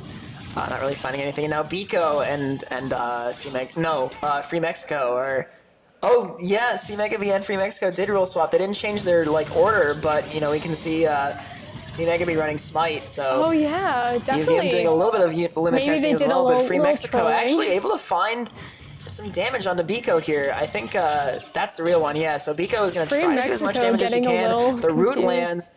Oh my god, is she going to be able to do it? I think the nice thing is like the reason why No, Biko her is going to be abilities doing are on cool down the stun and the knockup lands. I think yeah. the nice thing is the reason why she's doing so well in top lane is because she is playing a mid lane champ in the top lane, so it's someone she's already used to playing, or at least like the champion style she's used to playing. So That's having true. that is definitely going to Oh be an man, advantage. might UVM get their revenge? Jack's forced to flash away. He's exhausted. The sad B mode coming out. They didn't quite get it, but it looked like they were for a Garrett second Myerson when getting they had the ready, numbers coming advantage. for blood down there. He's ready to go. Oh yeah, Mitzel's in the area too. You see the Zed as well, waiting to kind of pop in and maybe even steal that buff. Okay, here comes UVM going in on the mid hill, and the damage is there. UVM pulling ahead in terms of skill. He got that red buff, but It was looks just like they transferred over. stole from him. Yeah. Yeah, UVM able to stay TUI for a leash there. Mitzel just got popped. Yeah, everybody's getting caught out here. This is very much like, I think we are making this very clear. This is a very non-traditional League of Legends game. I mean, I think you see UVM is running a pretty like standard team comp, but Champlain, my goodness. Like, this is just them just Ooh. saying, we just want to have fun and play who we want to play, where we want to play them. Yeah. And they'll still come away with a win, maybe. If they win this match, I wouldn't be surprised. It's Oh, definitely here we go. very Jally stunned by interesting. Jack. The idiot there with a follow, but Stegosaurus plus. Wait, what? Oh no, Zach was there, I think. Yeah, C-Megaby was there. I don't know. I got confused by the nameplate somehow. But yeah, Zhao able to pick one up, but I think I don't know. He was traded back, so I'm not exactly sure what happened there. Again, I was a little thrown off, but it's okay. As we see Nico landing the root, Biko Nico indeed putting down the damage. And yeah, Free I Mexico love is forced to hearing run away in the their tower. shouting from the training room as they're playing. Yeah, they're having fun, yeah. They seem to be having a lot of fun here. And thank you for the donation. I think that's your family that Yeah. just donated. It did get kind of cut My off. grandma, my grandpa, and my aunt. Thank you guys. Thanks for showing up. Means a whole lot to me and to everyone else. As Biko is getting chased in the top lane, yeah, UVM is going to be able to pick this one up. Fortunately, not getting quite. grabbed What? slightly, and I think that did slow her down. Oh, she's so low, but Mintil is here for the follow-up. You know, Yeah, Biko showing is up going just a to little get killed, too but will Mintil be late. able to trade? Yeah, he was a little too late getting there. Free Mexico's just kind of caught in this alcove as Mintil is running circles around him, but Zach jumps back in. See Megaby doing work as well in this fight. Free Mexico flashes forward and picks up the kill. UVM, oh my gosh. The tables have turned in this matchup here. But we see yet more fighting happening in the bot lane. So much knocking up in that lane too. I mean, you see the Rakana and the Alistar Yeah. both can do it, and And for all this CC that they put down on the Xiaoyi, it still wasn't enough. He gets away. goodness. This poor ADC for UVM. I feel bad for them. Oh, They're and Garrett just, Myerson is here. they've been getting bullied this entire night, and Yeah, I not just gonna want go for them. the dive, 'cause they I did think, get a oh, kill, Mitchell. so I'm happy for Oh them. no, it was Biko. I was tricked. And Free Mexico's just gonna get rooted and ignited, and the shutdown comes through for Biko, so that's gonna be good. It's a nice bounty to pick off as well. Yeah. How much was it? I don't think I saw. I didn't see either. I didn't even realize that he had a bounty on him. So Okay, all right. Here comes CCE picking a fight here. Garrett Myerson getting very aggressive, but nothing really committed yet. But see Megaby over the wall, finds the idiot. Will not get the kill. Will get stunned, and the damage. Oh, look at that! The idiot finding the kill. Oh, but Zed is here. The Zed ult comes down, and Jack is taken very low. As is Garrett Myerson. Double Myerson, flash for that no. kill. Maybe he didn't need to, but I don't know. Who am I to see. say? Oh, the idiot might get caught out too. He's so low. Megasby got his Megaby and Stegosaurus Plus are resurrect both on. there. Idiot flashes, but Idiot is gonna get grabbed, Oh my gosh. and they might be able to catch up with the Rakan W and the combination Yeah. of the Zac push. Yeah, there Zach's we able go. to just jump on him. But Mitchell though getting the shutdown onto And the we top. Yeah. do see that Fire Drake is up right now. So Mountain Drake. Yeah, I think Infernal Drake. Nope. yeah, Infernal Drake. I was like, it's fire, so close I mean, enough. yeah. And I do have think to- we're gonna. I do have to show that I do know some things about this game, though. Yes. Yeah, as we were saying, though, like, you know, last game was a bloodbath. This game, we have, This is I still can like do a math, 12 kills bloodbath, but in wow. 8 minutes. That's a lot. As the Oh, Eddie are no. roaming up the top, Free Mexico is caught out in between 3 members of CCE, You see, and they're just running around him. Garrett Myerson's running around him on the Singed. Is that is poison he when you like step on doing- it? Is he doing like the walk and spam like a dance or something? That was great. And you did see also that Biko did turn into the Singed at that point, so she was able to kind of get away with that. But Jack is gonna get picked off bot lane as well. Yeah. There is so much BM happening here. Like, I think it's just like at this point, like I think after the first few games, it kind of seemed like Champlain was the only team having fun. But I think in this game, you can tell that both teams are having a great time, which is honestly like probably the most important thing. Is like if you're playing a game and not having fun, then why are you still playing the game? I mean, yeah. And I'm saying that as a League of Legends player. Yep. And we see UVM is starting to go for Dragon, and Champlain's starting to kind of wander their way down, get close. Yeah, the Eddie goes in onto Tub. Tub is a little bit separated from his team. Will be separated even more by Garrett Meyerson.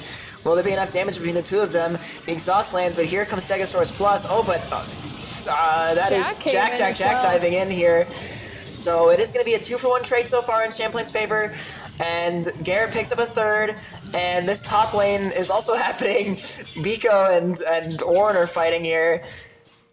And Free this one is Mexico going is the pretty only even, one yeah. on his team alive right now, and it looks like he might get picked off Yeah, here. the ignite and the damage from There the we abilities go, is just and too much. And Champlain is Champlain are gonna able to get pick up that that dragon. Infernal Drake, yeah. TY for leash again. But And we see Jack just constantly paying middle for probably not waiting to use his smite, something like that. You know, classic team like banter and stuff Yeah. like that. Probably pulling a oh man, which team was it at Worlds that didn't smite? Was it DRX? I want to say. don't I remember. don't remember who won. I mean, But yeah, there was so Worlds is the big like world championship for League of Yeah. Legends that just happened recently. Jack is caught out though between two members. He tried to put down a little bit of damage with the dashes and stuff, but you know he's gonna kind of back He off. did use his ghost to try and escape, but now you see him trying to dash around, try and get his health back by. And Garrett is here, and just in Getting typical some Jack lifesteal. fashion, even though he's low, he doesn't care. He's gonna still try to do as much damage as he can. Zhaoi was caught out a little bit in the middle, but now everybody's just kind of on top of each 3v3, other here. Aurelio comes out as well, trying to slow down Zhaoi. Zhaoi gets picked off by Jack. Jack gets picked off in return. It's a 1v1 trade, but Tub is here now. We're gonna see Champlain in a little bit of trouble. Garrett Champlain's Meyerson and Eddie are probably both gonna very get low. picked off here. Eddie is just barely able to get away with his barely life. alive. Tub taking the tower shots, can't go in. But yeah, for those of you that don't know, so Worlds is the big world championship for professional League of Legends teams that happens like every year towards the end of the season. So this year, the finals became a meme because I think it went to all 5 games in their It best did of go all 5. 5, yeah. And the jungler on, I think, the winning team just had a bunch of chances to, like, use his smite and, like, all that stuff that happened during Yeah, the game. that's right. And he just didn't do it properly for any of them, and they still ended up winning. Even You're though, right. like, jungle objectives are probably, like, considered the most important thing to get in the game because, like, the dragons give you different buffs. Seemed like it'd be just barely too late there to stop that back. Yeah, the dragon gives teams various buffs. I think Infernal Drake, which is what Champlain has right now, gives attack damage Nice stuff bonuses. from Jack. And Jack gonna be then forced to run away. Eddie is there. And Jack getting stabs that into the kill. tower. With 2 other teammates there, yeah, he knows. He Super has that low kill. health. But yeah, you were right, it was Pioshik. It was the RX Pioshik with getting a Yeah. little bit memed on in the jungle. Here comes Zach. Diving in on the Getting that Biko. Ornn ult, The but Biko is getting going to come Nico down, but it's ulted just in 2v1. return. I don't think there's a whole lot Biko can do about this. Yeah, UVM just does too much damage. it's also just an unfortunate ult from Biko. But meanwhile, Tub is caught out. The flash forward from Garrett Meyerson, yeah, and he's going to find that Garrett going unstoppable Jack here. dying to the tower probably just wanted to just let himself die there. And we do see that both Middle and Garrett here Myerson comes both do have Mittel. bounties on them Oh, right I now. love casting Hecarim games because he just gets to just run in and just do a whole lot of damage, but C-Megavee is very tanky, and so is Free Mexico. I don't know how much Mittel is actually going to be able to find here because he's kind of mid-health.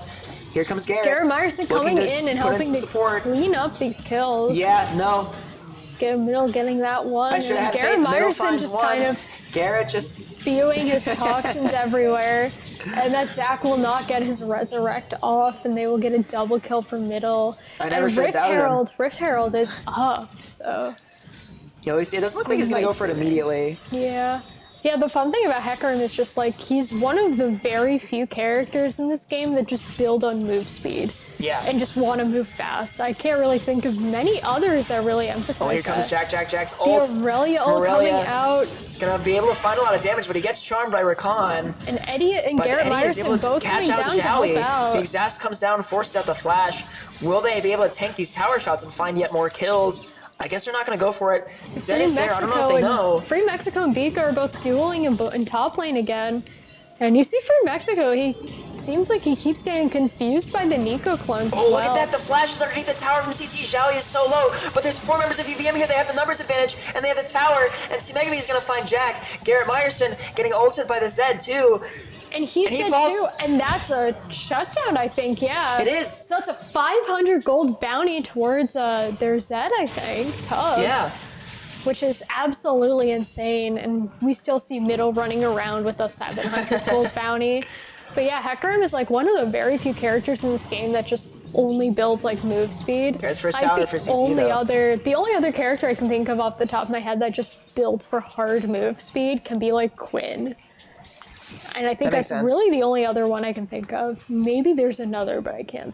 Yeah, but I just the top of my I love head. watching Hecarim just being able to run around the map and just appear out of nowhere and just do so much down damage. C-Mega B, but that little oh man, I forget what those flowers are called, but booping him blast over. cones? Yeah, the blast cones, booping him back over the wall. I knew that. Okay. Hextech Drake is up, so we're gonna see a fight in River right in front of it. Maybe, but currently Eddie is just kind of caught out here. Yeah, Eddie getting between caught 3 out, members, and and he's gonna get gets taken down. And Garrett clapped by Free Mexico. deciding to go in here. Garrett He's gonna get Myerson himself just caught out too. booking it in. Yeah. Trying to get some damage off with his toxin, but also getting It's picked just not gonna be off. enough. It's a 3v5 right They were now. all 5 members of UVM there. Probably gonna, now it looks like they're definitely going for Hextech Drake. And we see Jack moving up and Biko and Middle going down to try and see if they can stop it, but unfortunately they cannot. And not only did UVM get Dragon, they got extra gold from it as it was an objective bounty for them. Okay, well, here comes Mittil. Gonna be able to find some damage. He goes unstoppable, but Jack is traded back. And now we just have Mittil and Biko. Mittil gonna get picked off. There's just so much damage, and they all focus it onto him. But Ornn and Zac are both very, very, very low. Oh, but they find Biko anyway. Okay. Idiot is Eddie so just gonna be able close to to getting some try to kills turn here. it down, but I don't think Alistair just does enough damage. Garrett but Myerson here's is Garrett. here to All right, Garrett's clean here. it up. Garrett's gonna be able to clean this up. Gonna find one, maybe find a second. I don't know. Free Mexico is just super tanky. But we Right, do here comes see Idiot. Garrett Myerson does have the toxin he can use, and there we go, see come out, and there we go, he does There we pick go. up Free Mexico. So objective bounties, I guess we can talk about that because that's something that just happened. Objective bounties were a new thing that was actually added this previous season in League of Legends for season 12. Yeah, it was added in the preseason. That was Yeah, one it of was those added in the changes from last preseason. It's preseason. a so. really big change that they added because they, Riot decided they came to the conclusion that the reason why games feel so one-sided is because there's not really a good way once your team is on the losing side of the game. There's not really good ways to come back unless you happen to have specific champions that really hyperscale into late game. So what they did was they added these objective bounties where if you did things like kill the dragon, you could get some extra gold so that your team could come back, but it's only available to the Oh my losing gosh. team. Zhao is just getting dove underneath the tower. The ult coming out from Jack as you were talking there. Yeah, it happens. There's a lot happening in this game today, so Yeah. I'm fine with being interrupted when there's good gameplay happening. Speaking of good gameplay, yeah, we are going to see this 2v2 here in this topside jungle. Mittil going to be able to find C-Megavee. And, yeah, that was Biko actually picking up the other person there. Yeah, Tub. Tub, yeah. I see Jack getting that red buff right now, sealing it from middle after earlier spam pinging him to use his ghost. Right, yeah. So we're gonna see Champlain making a push on this mid lane tier 1. And once again, like, just another thing to look Oh, here's at. Garrett, just here's to- Mid-Hill. Oh, There's boy. Free Mexico. Maybe getting cut off, but able to put out quite a bit of damage on the Mid-Hill. The Ornahorn comes down, and the shutdown comes through for Free Mexico. And Garrett Meyerson, Bunch maybe of kind gold of from that. not sure what to do here. You know, Another thing that's absolutely impressive right now Okay, is here comes just Eddie at looking butt. at that CS difference between both teams. My goodness. oh yeah, Champlain, they have been out farming UVM this whole series, basically. And we have been seeing some flashy play. Another bloodbath game here. UVM with 19 kills, probably the most they've had in this series. But, you know, Alistar it with is the still Champlain finding this gold lead just with the CS Alistar just difference. walking around with those mobility boots. Yeah, I able to roam all over I the love map. Mobies. Mobies are a great item. Yeah, it's pretty fun on support when you're able to just... Yeah, I love running that on like once you get to like later game where like laning phase is over and you're just kind of roaming as a support. Building that on Rakan is so fun. Uncle 'cause you Vagar, just- thank you for the you dollar, just and you get- got your wish. The Singed is in this game. But yeah, no, seeing like Mobies and then comboing that with like something like Shirelia's battle Okay, here song comes on Mitchell. She Rakan. does so much damage to Zhaoui. Oh my god. So He's much. way over leveled on him, so like, you know, he just gets popped in like one hit almost. Man, this is just this is so fun to watch. I think this might just be the longest game because it's just a bunch of trolling at this point. Yeah. But it's so fun to watch. But yeah, no, like mobility boots on someone like Rakan and comboing that with items like Shirelia's battle song, which give move speed, which, you know, the Rakan just built, plus comboing that with the extra move speed he can get from using his ult is just the funniest thing ever because you just zoom down lane, you hit a bunch of people, charm them, and just allow your really funny. team to clean Garrett up after Meyerson you. throwing the Zac back into Jack, taking those tower shots too, and they do find that kill, but Aurelia will unfortunately be Free traded away. Mexico is top Trade lane, and it back, I looks mean- like he's getting that objective bounty on that first tower. Yeah, but it's just a still huge pushing fight in the in mid lane lane. here. A bunch of ults coming through. Mitzel's gonna pick up the first kill of the fight, and we're gonna see Zac kind of in the middle of 3 members. Mitzel gets a double kill off screen. And the Orenhorn comes through. Garrett Meyerson is very low. Free Mexico is gonna find that shutdown. And Zac Megabee was does able to get actually the get res his off. passive off there, yeah. So, which is really, really good for that team fight. Because even like Bika rather is so low. She tricked me again.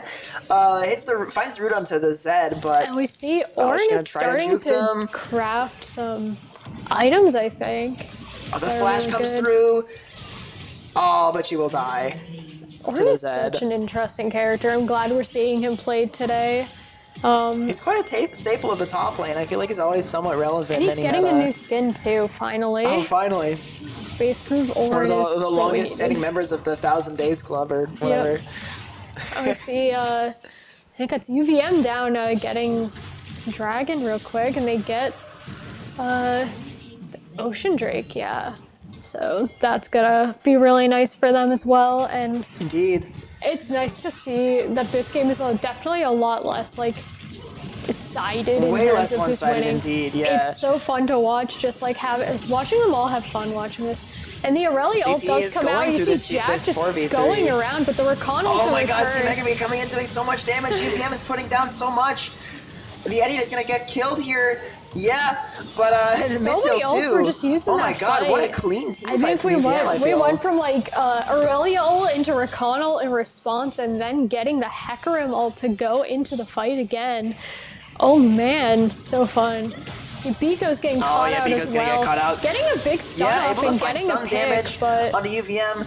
Almost was able to get 2 actually, but that last member got away. that Rakan going and eating up some of Yeah. that honey fruit, and it looks like they're It will be going the for UVM Baron Baron play. Nashor. We actually haven't seen Baron this game yet. Yeah, the which- games have been too fast this series. We haven't seen Baron at all. Yeah, so Baron is an objective that spawns in the same place as the Rift Herald does, but it only shows up, I think, after 20 minutes into the game. And it's a really, really good late game objective to get. So as you can see, the reason why Free Mexico there was starting to recall is because it sets your recall timer instead of being 9 seconds, I think is what it usually is. It's only down to 2. Oh, Garrett goes so you're gold in able this pit, to but he get is caught out by the 3 members that were there. Another We big might team fight. see, yeah. Oh, we don't see any. We see one trade from Champlain, but it's a 2v1 here.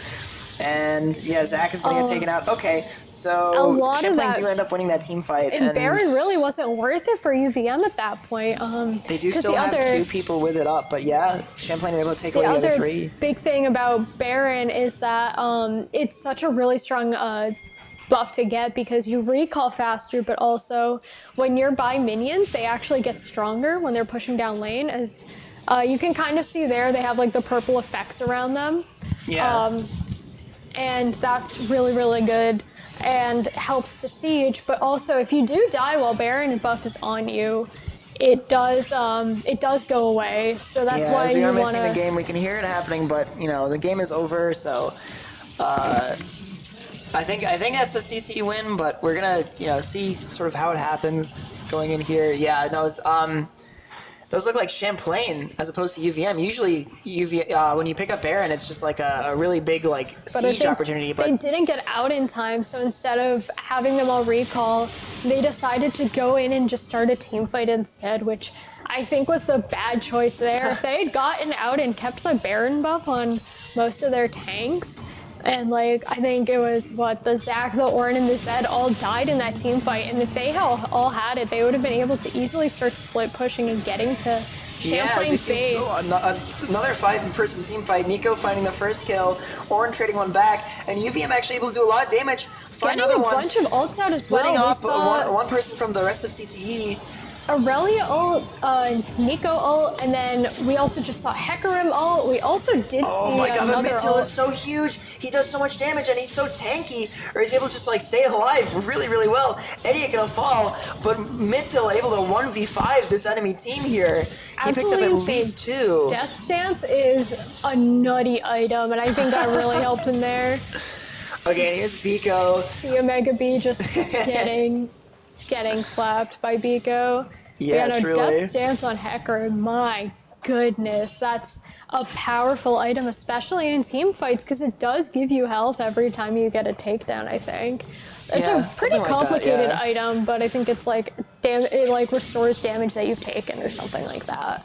In the Yeah, past, like- however many seconds, whenever you get a takedown, it's Something like that, yeah. It turns a certain amount of damage into damage over time, and then I think it gives you the heal, which we were seeing Yeah, Mitzel I able to think proc that's so what much. it is. It's a pretty. There's some pretty complicated items in League, so Lots of text, yep. you see, Ocean Drake is going to be up in 30 seconds. It looks like, and I think that's going to be the instigator for the pivotal team fight to end the game.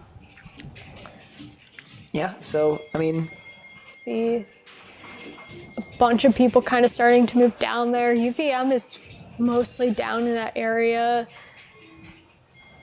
Looks Alright. like Orin is starting to craft some upgraded items for his team. You yeah, see, here goes Meko be diving into the middle of CCE, but yeah, he's just gonna get caught out and pushed around and CC'd. he's ulting to kind of get people pushed out of position. Yeah, But and it it doesn't is really good do enough much. to save his life, but Mitzel is able to just go huge again. And then Jack coming out with that Aurelia ult and the Alistar knocking them all up. My goodness.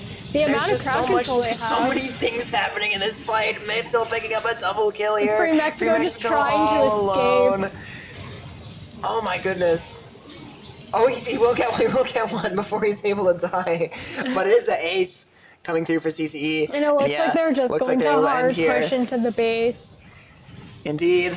It's a beautiful game, though. I mean, even though we did see the troll picks, usually the troll picks, when you see them played by people that are like this high, like this good at the game, I mean, what Champlain is high diamond average, I think you Yeah.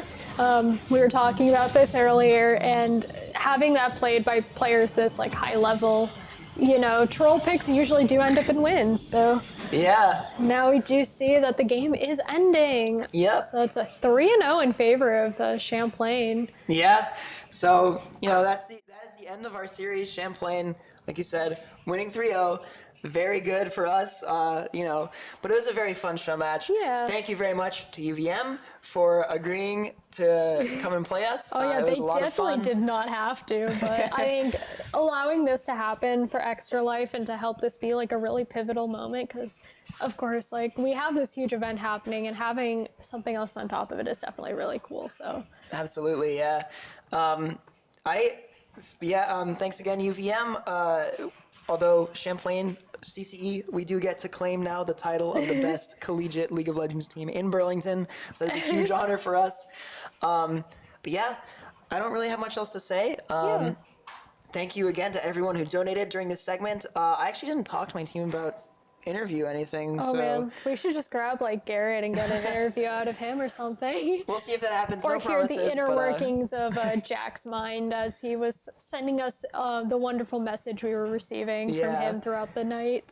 So yeah, but either way, we're gonna throw it to break. If we don't get an interview, I believe the next thing on the schedule for Extra Life is the second night shift, where we will see our good friend Yuyo from the Overwatch team just playing comp all night. Yeah, I think So, I think for context, he's the tank player for our blue team. So if you watched that last night, he's insane, and he's going to be playing. I think he's Grandmaster right now. Yeah, something I'm like not that. too sure on like Overwatch ranks, because once you get to higher ranks, all he games says, have their own thing. I am top 500.